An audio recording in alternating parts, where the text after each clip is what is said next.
இப்போது பேட் எப்படி வாஷ் பண்ணுறதுன்னு சொல்கிறேன். இது ஃப்ரண்ட் சைடு, இது பேக் சைடு.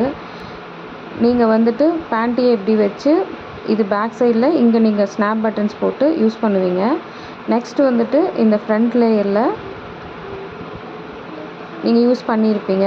இப்போது ஸ்னாப்பை ரிமூவ் பண்ணிவிடுங்க. தென் நீங்கள் ஸ்டெயினான பகுதியில் கையை வைக்காதீங்க. ஜஸ்ட் அப்படியே ஃபோல்ட் பண்ணி ஒன்ஸ் நீங்கள் வெளியில் இருக்கீங்க, ஸ்கூல்லையோ காலேஜ்லேயோ இல்லை ஏதாவது வெளி இடத்துல இருக்கீங்க, உங்களால் வாஷ் பண்ண முடியலன்னா இந்த வெட் பேக்கில் போட்டு நீங்கள் வீட்டுக்கு எடுத்துகிட்டு வந்துடுங்க. வீட்டுக்கு எடுத்துகிட்டு வந்துட்டு உடனே வாஷ் பண்ண முடியலனா கூட ஓகே.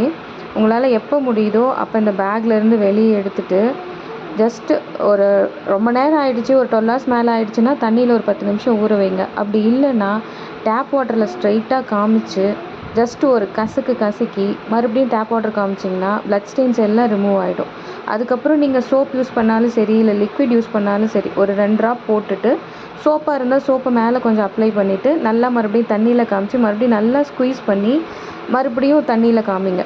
ஒன்ஸ் தண்ணியில் எல்லா ஸ்டெயின்ஸும் போன உடனே நீங்கள் கன்ஃபார்மாக சன்லைட்டில் மட்டும்தான் ட்ரை பண்ணணும். அதே மாதிரி இந்த ஃபேப்ரிக் சுருங்கிருமா, இல்லை நான் பேட் வச்சோன்னே மடங்கிருமா, அந்த மாதிரி பயம் வேண்டாம். ஏன்னா இது வந்து ஹை குவாலிட்டி ஃபேப்ரிக்ஸில் பண்ணுறோம். ஸோ உங்களுக்கு இந்த சுருங்குறதோ மடங்குறதோ எதுவுமே இருக்காது. ஒன்ஸ் நீங்கள் சன் ட்ரை பண்ண அப்புறம் மறுபடியும் இதே வெட் பேக்குள்ளே வச்சு தான் நீங்கள் அடுத்த சைக்கிளுக்கு யூஸ் பண்ணணும்.